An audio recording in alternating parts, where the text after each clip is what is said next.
Long ago on a rocky cliff, a giant from the Neanderthal tribe played with his young son, little Grendel. Their peace ended when King Hrothgar's soldiers from Denmark arrived.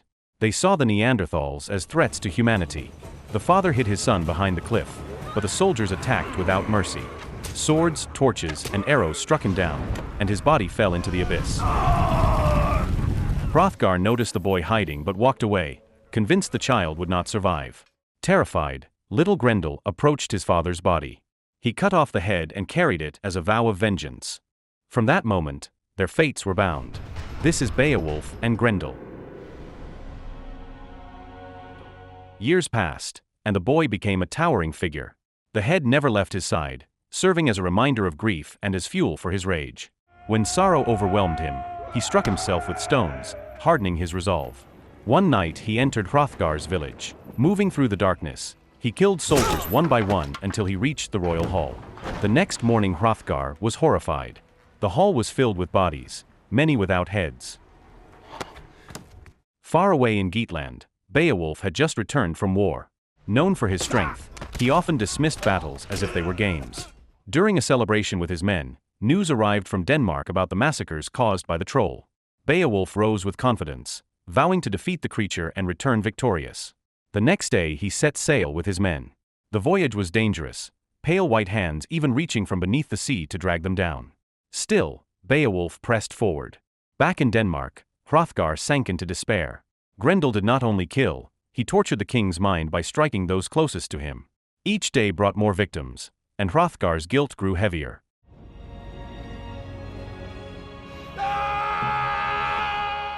His queen urged him to stay strong, but he faltered. During a funeral procession, a priest named Breidun offered condolences. He urged Hrothgar to pray for strength, yet the king answered with bitterness. Prayer could not stop the slaughter.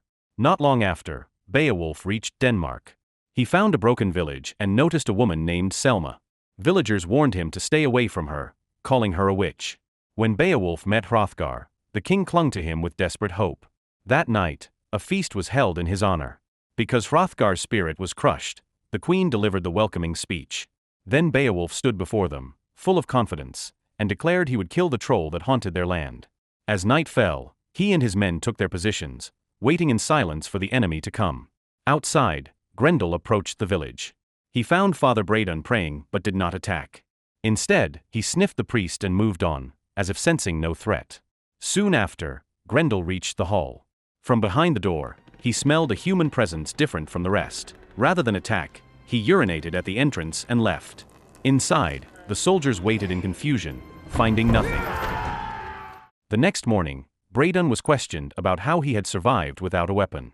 He explained with confidence that it was due to God's protection.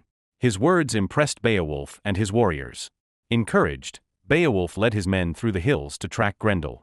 Along the way, they nearly fell into a trap of wooden spikes shaped like deer antlers. In that moment, they realized Grendel was not only savage but also intelligent. They pressed forward until they reached the snowy plains. With supplies running low, they chose to return. Elsewhere, Grendel played with the severed heads of his victims as if they were toys. Back in the village, fear continued to rise. Many people, inspired by Breidun's survival, chose baptism, hoping for the same protection.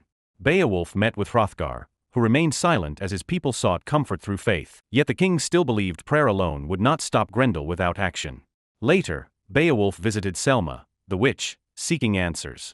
She told him Denmark and Hrothgar were cursed but gave no explanation. This left Beowulf unsettled. When he returned to Hrothgar, the king confessed that Grendel had never harmed children, women, or the elderly. He only killed those who fought back, as if following a code of honor.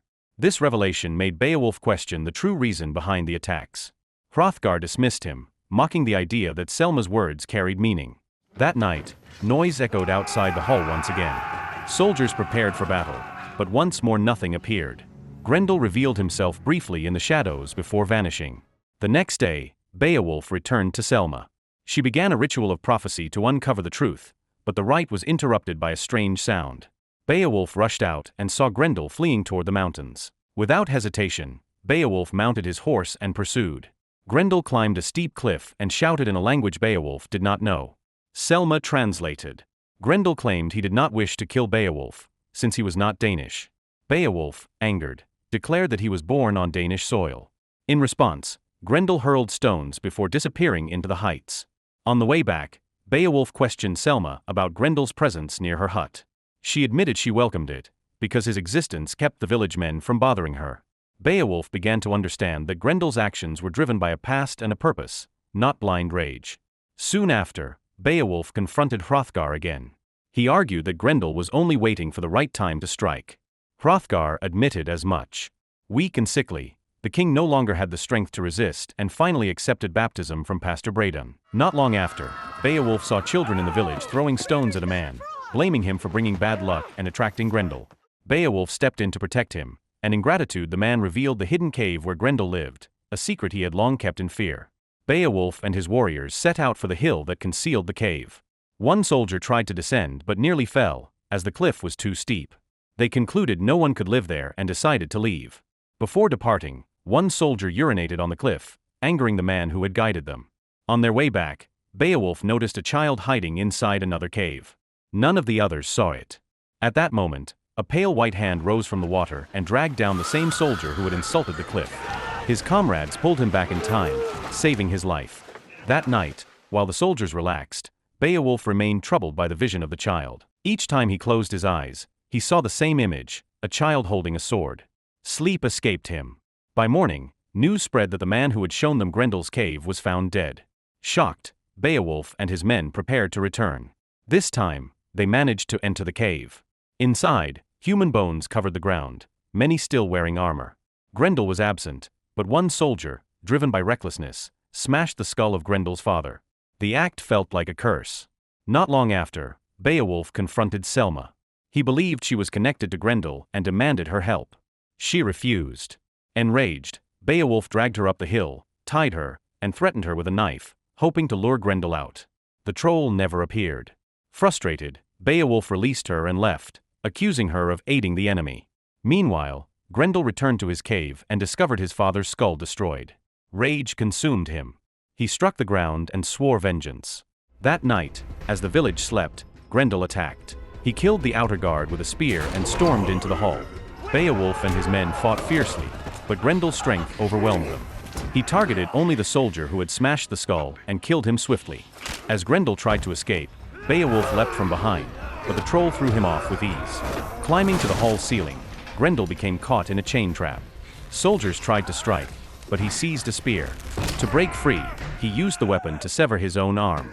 Bleeding heavily, Grendel stumbled to the shore. He plunged into the sea and vanished beneath the waves, disappearing with the same pale white hand that had haunted Beowulf before. The next morning, during the cremation of fallen warriors, Beowulf urged King Hrothgar to reveal the truth about Grendel's origin. The king admitted that long ago he had killed Grendel's father for stealing fish and had spared the young Grendel only out of pity. Beowulf was stunned and disappointed. Soon after, he and his men followed the blood trail leading to the sea and assumed Grendel had died. That night, a grand feast filled the hall. Music played, roasted meat was shared, and wine flowed. Grendel's severed hand was displayed as a trophy, passed among the warriors before being nailed to the wall. While the others celebrated, Beowulf slipped away to meet Selma. He believed she carried hidden truths. Selma revealed that Grendel had once harmed her but later protected her from danger. Their meeting ended in an embrace. While the feast continued, a pale white figure entered the village. It was Grendel's mother. She slaughtered the villagers, reclaimed her son's severed arm, and left destruction behind. A mysterious child witnessed the attack and ran to Selma. Beowulf nearly saw the child, but Selma hid him. By dawn, Hrothgar entered the hall and found it filled with corpses. Overcome with anger, he demanded vengeance. Together with Beowulf and the warriors, he followed the trail to a sea cave. There they found the severed head of a soldier. Deeper inside, they reached a pool. Beowulf dove in and swam through an underwater passage that led into a vast chamber. Gold was piled high, and the corpse of Grendel lay still. Suddenly, Grendel's mother appeared and attacked. She nearly killed him, but Beowulf seized a sword and struck her down. At that moment, the mysterious child appeared again. Beowulf recognized him from his dreams. The boy's eyes were the same as Grendel's, marking him as the son of Grendel and Selma. Beowulf chose not to harm him and let him go. Burdened with guilt, Beowulf returned to the village.